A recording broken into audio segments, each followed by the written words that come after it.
দেখো তোমাদের দাদাভাই আজকে বাজার থেকে ইলিশ মাছ নিয়ে এসেছে। এটা আমি ভাপা করব, কড়াইতেই ভাপা করব, কিন্তু কীভাবে করব তোমাদের সঙ্গে শেয়ার করব। দেখো আমি প্রথমে নুন দিয়ে মেখে নেব, একটু বেশি করেই নুন দেবো, এখানে একবারেই আমি মাখবো। দেখো হলুদ একটু বেশি করেই নিয়ে নিলাম।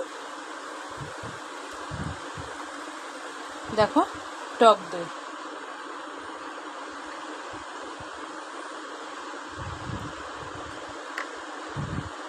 দেখো কাঁচা লঙ্কা,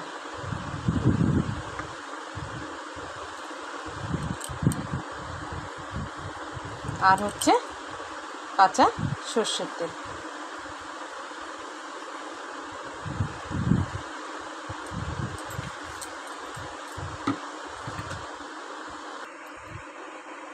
দেখুন এর মধ্যে আমি দেব পোস্ত,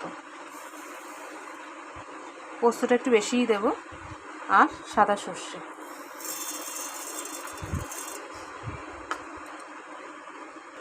দেখো আর নিয়ে নিলাম কালো সর্ষে, আর নিয়ে নেব কাঁচা লঙ্কা।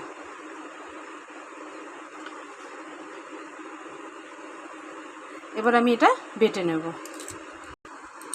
দেখো এবার আমি এই যে বেটে নিয়েছি মশলাটা, এবার আমি এর মধ্যে দিয়ে দেব।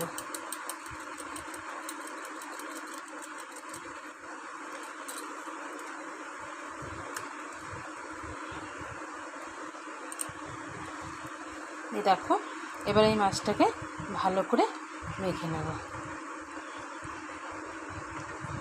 তোমাদের যদি আমার ভিডিও ভালো লাগে অবশ্যই লাইক কমেন্ট শেয়ার করে দিও, আর আমার রূপা পেজে ফলো করতে কিন্তু একদম ভুলো না।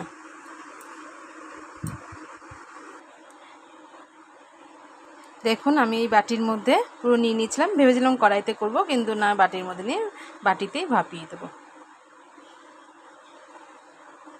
এবারে আমি টিফিন কারি ঢাকনিটা বন্ধ করে দেবো।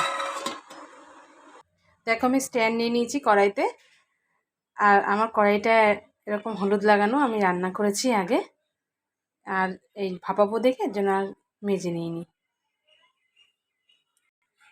দেখো আমি এটা বসিয়ে দিচ্ছি, সুন্দর করে বসিয়ে দিলাম। এবার আমি উপর থেকে চাপা দিয়ে দেবো।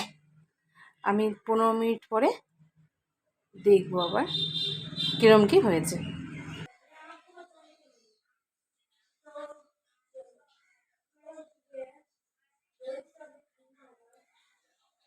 দেখো আমার একদম রেডি হয়ে গেছে। তোমাদের যদি ভালো লাগে অবশ্যই লাইক কমেন্ট শেয়ার করো, আর ফলো করতে কিন্তু রূপা পেজে একদম ভুলো না।